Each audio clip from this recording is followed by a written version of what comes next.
So welcome back to the Q&A for Notturno. I'm very pleased to be joined by the film's director, Gianfranco Rosi. In my room in Naples. Yes. Sadly not here, but thanks for being with us. You showed us your map in the introduction and talked about this idea of borders, but I thought we could start by maybe pulling back a bit, and if you can tell us what drew you to the region in the first place. I assume it was Lampedusa that led you to the Middle East. It was a natural step, after filming Lampedusa and seeing this wave of people arriving to Lampedusa. It became like a necessity to go to the other side of the island, to cross the sea and to arrive into the place where still at the time when I started the film, the conflict with ISIS was like somehow tuning down, and there was a moment of hope for the region. This wave of migrants somehow was stopping, and I thought that this was the right moment to see a Middle East that was tried to get a new form, a new form after it was the only people, the city was resisting at the time when I went there. It was Raqqa, and that's where I start somehow engaging myself in the film, to start traveling around these borders that were formal ISIS state. And still the wave of conflict was constantly there. There was a huge still struggle and friction in between those borders. But my first choice was like not to film the war. I went often to the place where war was happening, and I never shot a single frame there, because war when happening in a place is just it's always the same thing. There's a battle, there's a thing, there's a lot of weight, there's power, so international power interacting, there's things, and it's a film that repeats its own. But I understood that the war has a much longer wave of destruction, and it arrives to hit people which often are far away from the zone where the war is happening. And that's where I started the film, going on into this border. These were borders that they were dividing life from hell, life from destruction, life from the sound of war. And yet there are lives that they met there, that they were trying to rebuild their daily life, and that's how the film started. I encountered people that they were somehow trying to put together their life, and what I always encountered was this extreme sense of acceptances, sense in the lack of future, in this suspended future, in this tragedy of destiny, in this betrayal of history. I was looking for a moment where the life was a synthesis, where there was a core also of storytelling, and then to give my journey to people I really literally encountered by chance, and then this chance became a necessity more and more and more. So the first 8 months I was traveling without a camera, without a film camera, without a photograph, without nothing, just with a notebook. And the first step was encountering a place which has somehow a strong roots with something, and which I call the absolute almost, And then within this area, this space, I had to meet a person, people that were able to give me some universal element. Can I ask you to define what you mean that with this? You talk about roots and the absolute. Is that a feeling, or is that? No, they were like really, as you see in the map, there were really few people per place of conflict.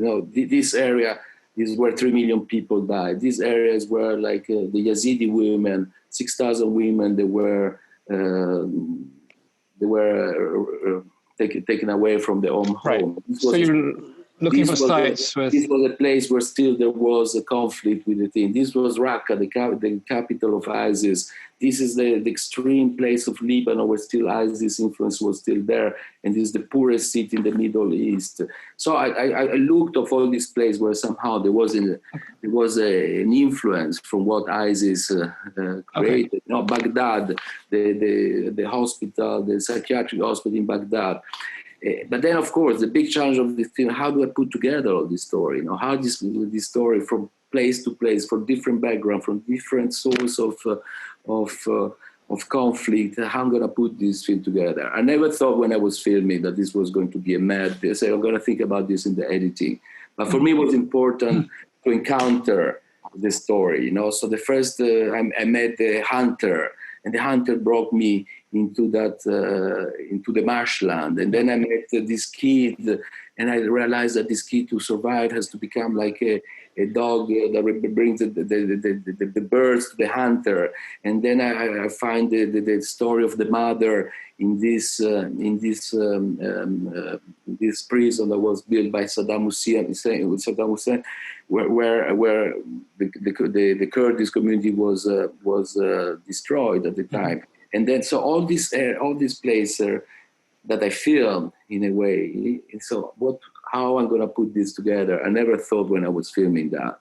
I said, okay, this is going to be in the editing. But I never lost faith that this was possible to do it. You know, to give the story to this the narration of the film to the people I encounter. So before we talk about the editing and the form of the film, I'm just curious to hear you say more about what happens when you get to these places. You know, how do these encounters come about? What is the process of, in a way, casting for you, which is obviously such an important part of your films? I mean, the films are not just about places, they're about people. Well, it's always different. You know, I can tell you the first story I encountered in the film was the story of the phone call, this dramatic voice coming from a young Yazidi woman. She was 21, 22 at the time. She was married. And I was here in this area, in the Sinjar. I was here up in the Sinjar area, and I was filming the devastation of the thing. At a certain point, there is this guy, very young, 22, 23. He came up to me and he said, "Are you filming here? What are you doing?" So I explained what I was doing, what was the intention of my film. And he said, "You know, my wife was 3 years ago was kidnapped by ISIS people. And since then, we never saw her. She's part of the women that they were taken from the village. And if you come to my house, I'm going to show you all the phone call that I have, that is desperate cry for help." And I went to his house, and he gave me this phone, and it's like 3-4 hours of these desperate messages. I didn't know what to do with that. I started filming just the phone with this. He didn't want to be part of the film, but I said, this is something I have to have. After I filmed all the conversation, he asked me, "Why are you filming this?" I said, "Well, because of the sound." I didn't understand what was going on, but I know that was something extremely desperate, and there was something that I had to have in the film. I didn't know how I would approach the story. And he didn't want to be part of the story. I knew also that. And then at the end, I said, "You don't need to record this phone. I give you the phone to you." And he gave me this phone.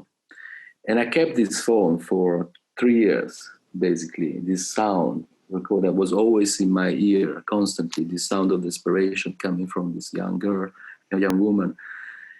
And every time I was filming in the area, in the area of the Peshmerga, in the area of Sinjar, I went there like 5-6 times maybe throughout these 3 years. And I keep meeting him, and he doesn't want to be part of the movie. Then the last time I went there was I almost finished shooting. I wanted to film some part with the Peshmerga woman when they're inside the room, and wanted to spend more time with them. And I asked to my assistant, "Let's go back to that village where we met which gave us the phone." And I met him again and said, "Listen, I got married. I have nothing to do anymore with this story. But I tell you something, the mother that is in the phone that she calls. She's now in Germany. She's free, and she lives in Stuttgart. And I can find out the phone number, and maybe you can call her and meet her. So basically, this was the first story I encountered. After 3 years having this phone, I didn't know what to do with this phone. I finally found the mother, and she was living in Stuttgart. So that shot there of the mother is shot in Stuttgart. After 3 years, through the head of the community of the Yazidi, where I spent a lot of time with the kids. I spent more than 2-3 months there filming the kids and all the community. And so I had this support from the Yazidi community, and he called this woman, and she said, okay, I accept, I want to see him. This was the beginning of the festival in Berlin, so before COVID. So I went straight from Beirut, which was my last base, to Rome, and then to Stuttgart. And I met her 10 o'clock in the morning. I had someone translating me, and I spent time with her from 10 o'clock in the morning till 4 o'clock, where she told me all this devastating story. I didn't film anything, and I was with no breath, to see the violence that this woman had on her life. And at the end, it was snowing. This apartment was this German apartment, completely out of place where I filmed before. And then I said at the end, I said, listen, I have this phone, which is with all the voice of your daughter. I wanted to film, but I can't do that now. I said, no, I want to do that. I said, where you want to do it? I look at this room where it was very dark, and looked at it like with the same cover that I find in my journey, with flowers, with things. So I said, well, maybe in this place. And there was no light anymore. It was completely dark. And suddenly I gave her this phone, and she put down the phone. I put the camera there. And this is like one sequence of the film that I shot. And she was listening to all these messages. And the more dramatic the message was becoming, she has this breathe, and suddenly there's one tears coming out when there's a whispering of the daughter. And then at that point, I had to close the camera. She falls crying, and everybody were devastated. But this is just to tell you how the film is shot on a synthesis. I always have to find the synthesis of something. There's no beginning of this story. There's not an end of this story. But somehow these 3 shots of the voice, the devastation of the city, and the mother finally that I find after 3 years listening to the sound of the daughter, it was already a story there, which happened in long process. So most of the story happened like that, by chance, by going back always. I think the fact that I traveled for 6 months, 8 months without having the camera and just taking notes, I understood now that was a very important process. Because if I had the camera, I would have changed immediately the interaction with people. And being alone there and just talking about a hypothetical film, and then I was leaving immediately. I said, okay, this could be a person I want to work with. And then I didn't want to break the intimacy. I didn't want to say too much. But then I was always give an appointment to them. I said, I'm going to see you in 6 months. I'm going to see you in 2 months. I'm going to see you in 8 months. Because I had a map of the encounter that I had. Okay, I can go from this area to this area. So I said, and when they saw me, and once I had the whole map of things that I wanted to shoot, which sometimes was a territory, sometimes was a landscape, sometimes was a tree, sometimes there were people. Once I have this territory, I said, okay, this is time for me to start filming. I wanted to, close it, and then I say, how the film? And then the fact that I went back to them, and the appointment was real. They opened completely their house. The trust was there. This guy, after 8 months, is coming. We met in this road to the street. We had a tea. I told him a little bit of a story, and he's coming after 8 months to meet me and to be part of a story that he wants to say.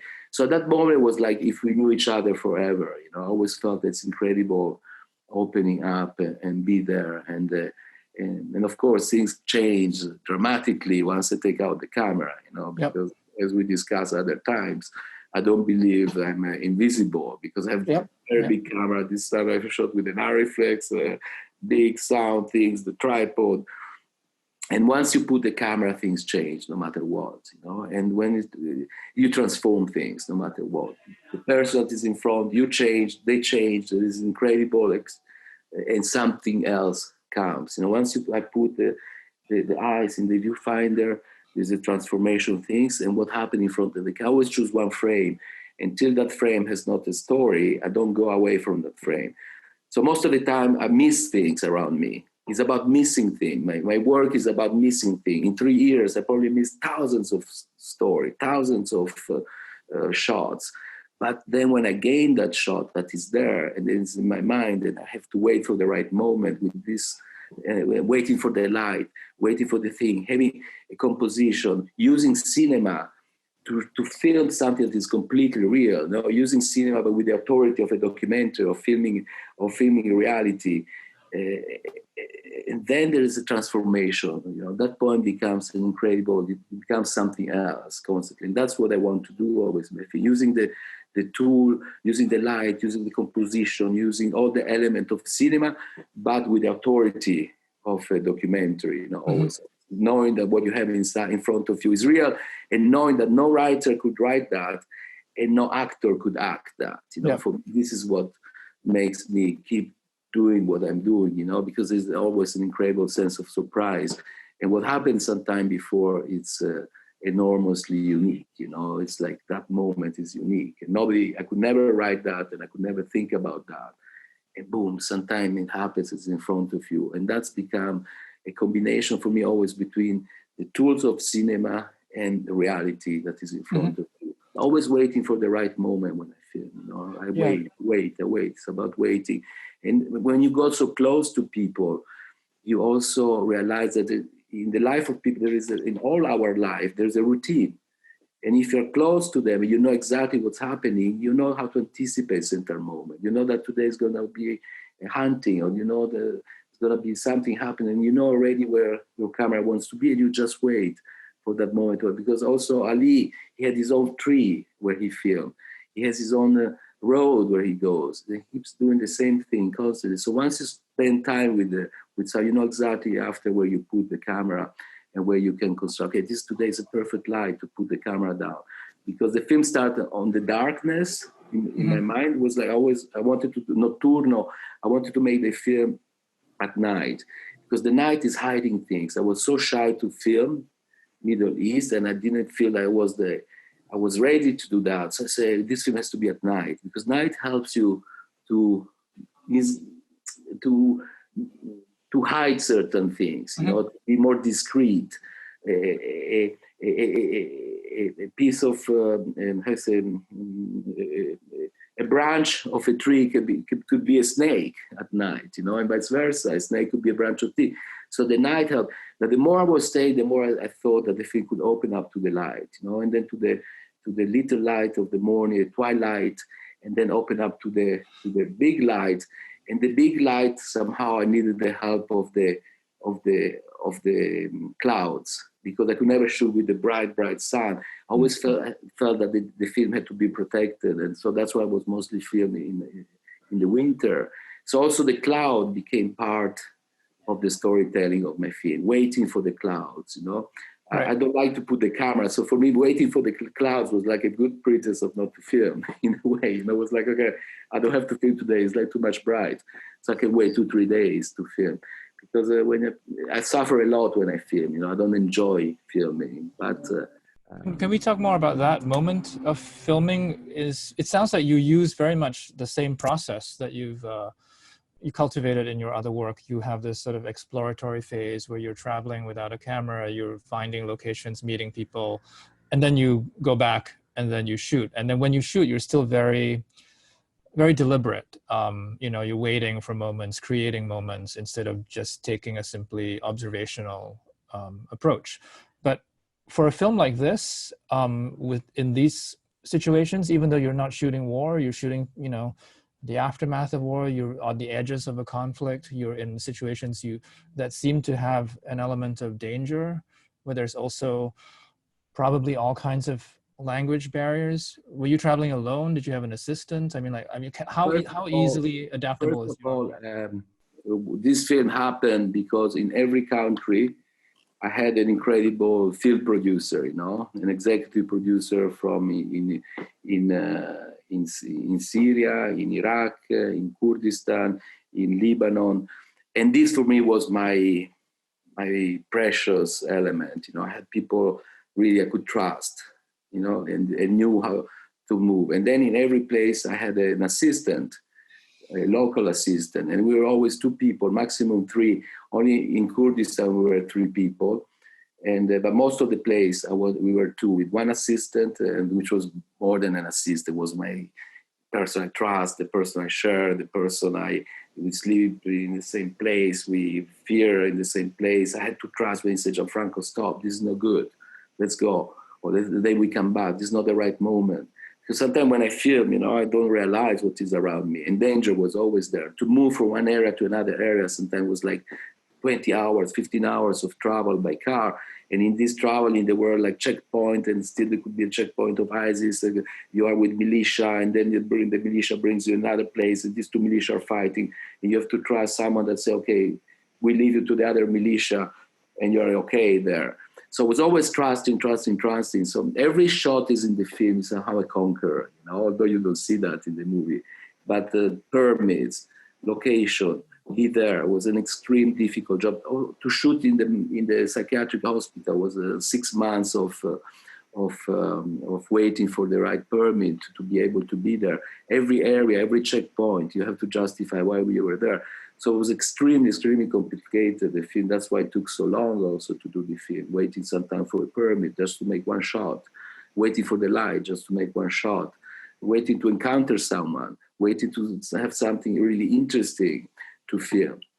So the film was about mostly waiting, and it was like war. In a way, war is about waiting, and the film was about waiting a lot.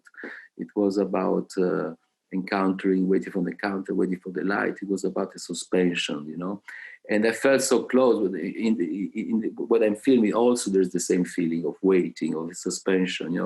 It looks waiting for the enemy, waiting for a moment of peace, waiting for when the war is far away, waiting for the birds, waiting for the right, all the people encounter. It was about this very, very strong sense of waiting, this sense of a suspended future, which was very interesting when we start editing during the lockdown, during the COVID. For the first time, I felt a very strong affinity, on this waiting for us, this having this border between life and danger outside the house, and having this idea of a future that is suspended.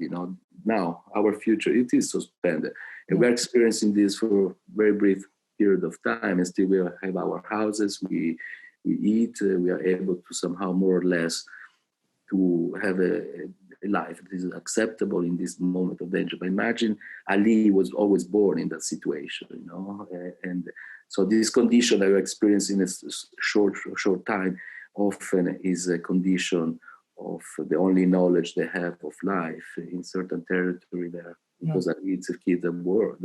They're born with war, they live with the war. Everything is the sense of not knowing what is tomorrow. I think there is a shot in the film that is important for me, and this is at the beginning of when there is the soldier, and there is this scream of war from the soldier. Also that shot, I put the camera, I arrived in this area, I knew I got a permit to go there. In the morning they were doing this exercise, the soldier, and I just arrived there, put the camera down, look inside. I didn't know how many people there were running around this field.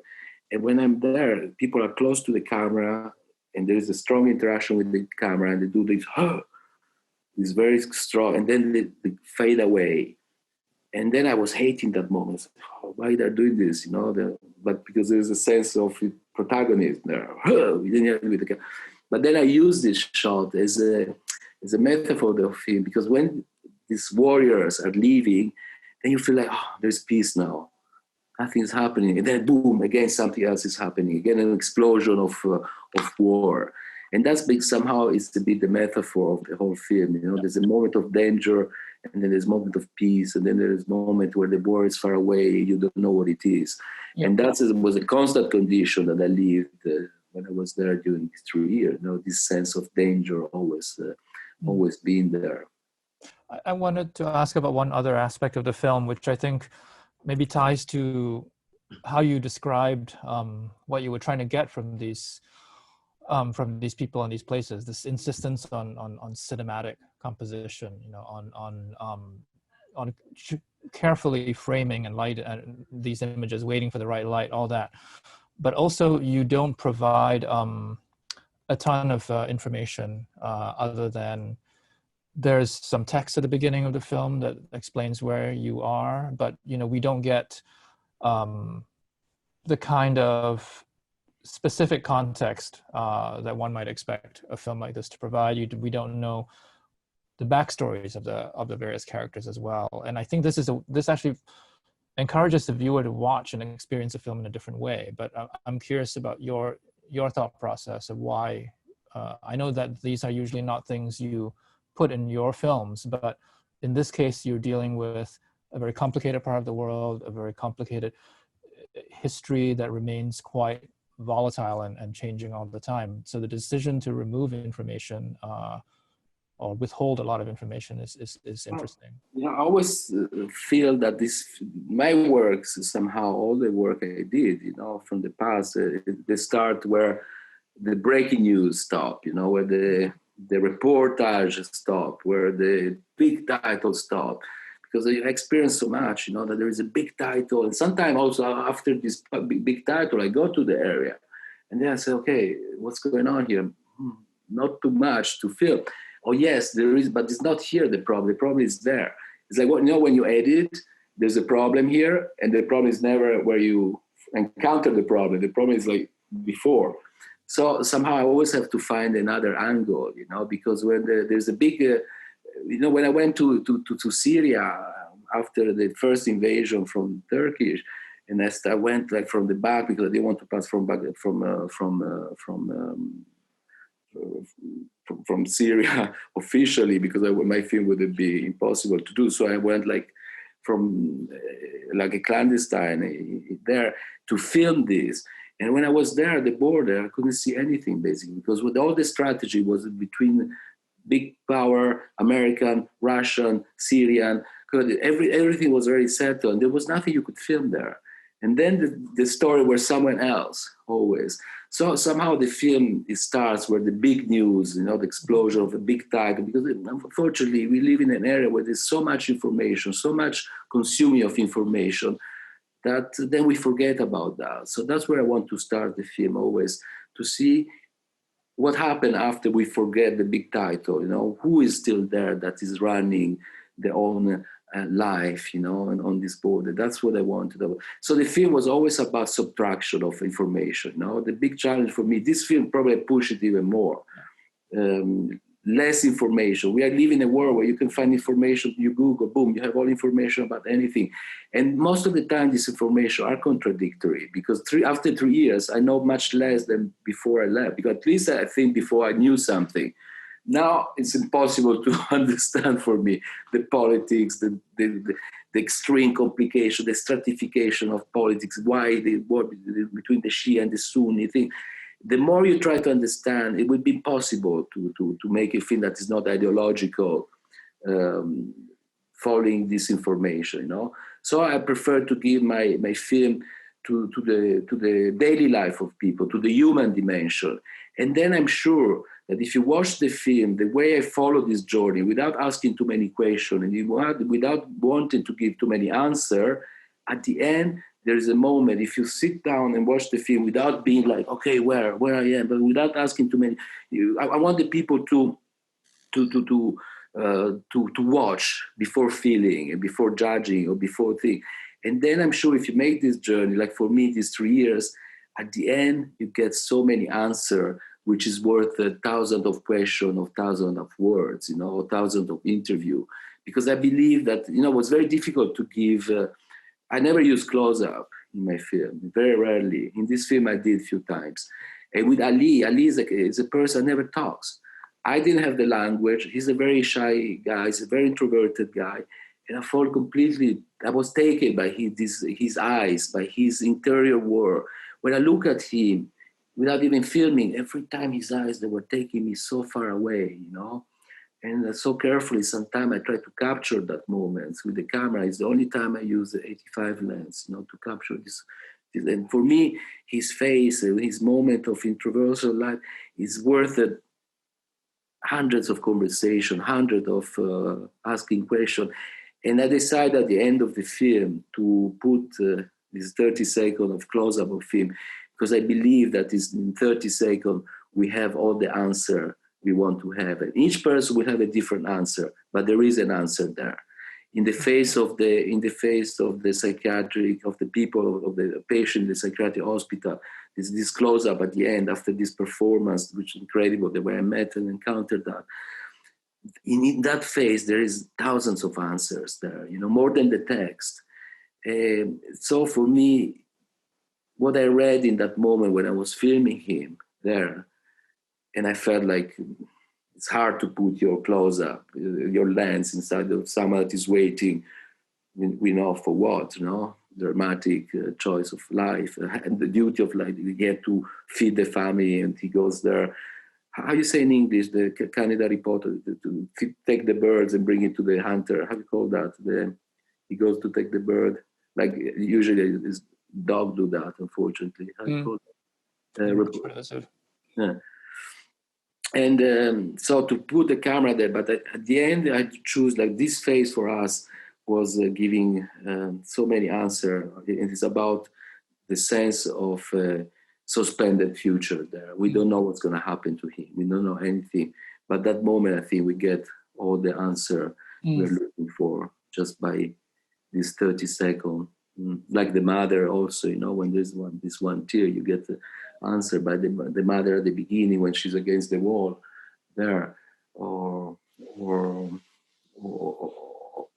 the weight of the hunter in the marshland, when he's waiting for birds in this world that is upside down. It looks to be marsh there. It looks to be, it's a world that is transformed itself, So yeah.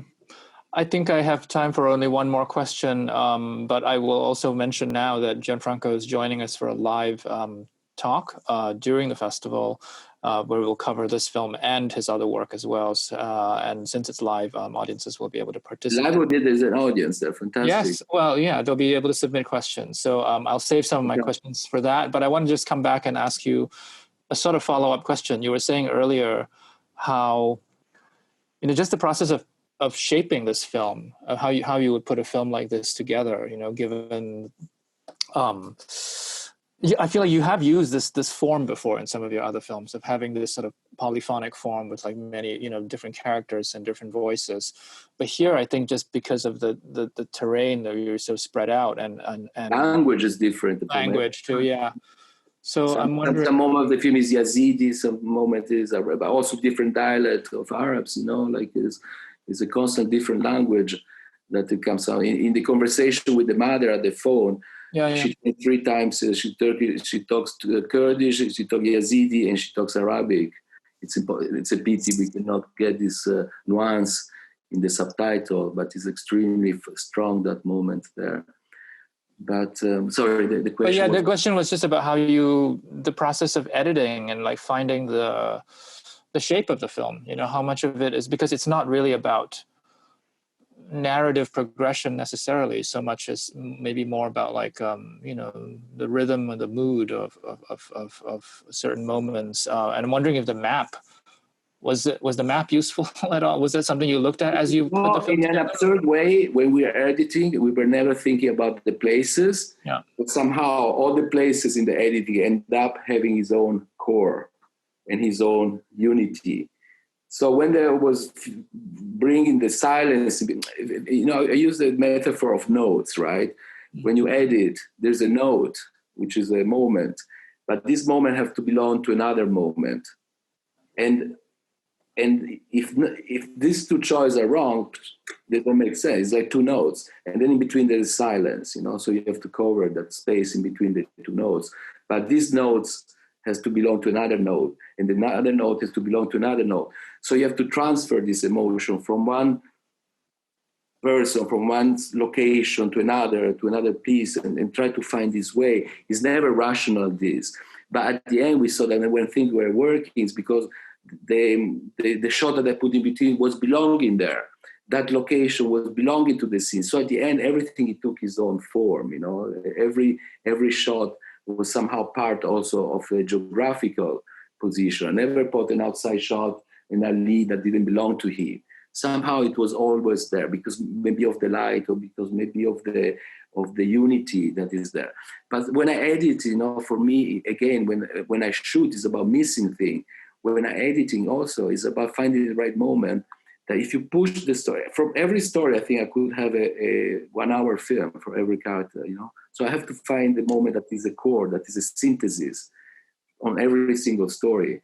And you have to find that moment that is a synthesis of life, that has a universality. And this moment has to somehow go somewhere else. And when you leave that story, you're not going to miss it because there's another story that grabs you inside. But if you push it a little more a story, you're not able to leave it anymore because you want to know more and more and more and more. So the difficult part on the editing was like when to leave a story. Some moments, some characters never come back in the film. The hunter, you see him after 10 minutes and they lose him for 45 minutes. You completely forget about him. And then he appears at the end of the movie. But that's where he had to be. So you have to keep listening. Every shot, every single story knows where to be. And you have to somehow dialogue with that. And the film for me, I always say, is finished when there are stories that you almost die for it. Really, physically. You almost lose your life to shoot that. And it's not part of the film, that. But yet, there are also things that you don't see and they're not there. You perceive that they are in the movie. It's like when a perfect picture, one frame of a photographer, there's intuition, you know what was before and what's after that click. And sometimes a good picture, you have to, if I'm filming this, what I have in the back has to be included in that frame, So there's almost a 360 degree, and there's a before and there's an after. Like this, when the hunter is arriving with the motorcycle, we don't know where he's coming from. We don't know where he's going. We leave him in this place like this, but for me it's enough that, because that's exactly the story that he needed to be there. That's why I say in documentary, what is real or false, what is my duty is like to find the essence of every story I say, and that's the truth. I have to be truthful to the person that is in front of me. That's why I need time to know what is the core of that thing, what is the real thing, what is true or false, that's what is important always. I don't care about the fiction or documentary. What I care is about true or false. And that's what I have to find always. And the most difficult part when I film is to find the distance with what I'm filming. This is the most hard part for me, to find the right distance, because just sometimes if I get a bit closer, it changes everything. If I'm there, it changes everything. If I'm here, it changes. So to find that constant distance in every story I tell, and that's where somehow is the truth. And that sometimes it has to happen immediately because things move around you. And you have just to find the right moment. When I filmed the American army there, I had the chance of one shot there. They didn't want me to film. It was rainy, it was terrible. And that was only one shot I could do. And I thought, it's a shot that is only one shot, but it's the only flag that exists in the film. Yeah. I abolished all flag, and suddenly that shot of the American army being there, we don't know if they're arriving, if they're waiting, if they're attacking, if they're retreating, we don't know anything.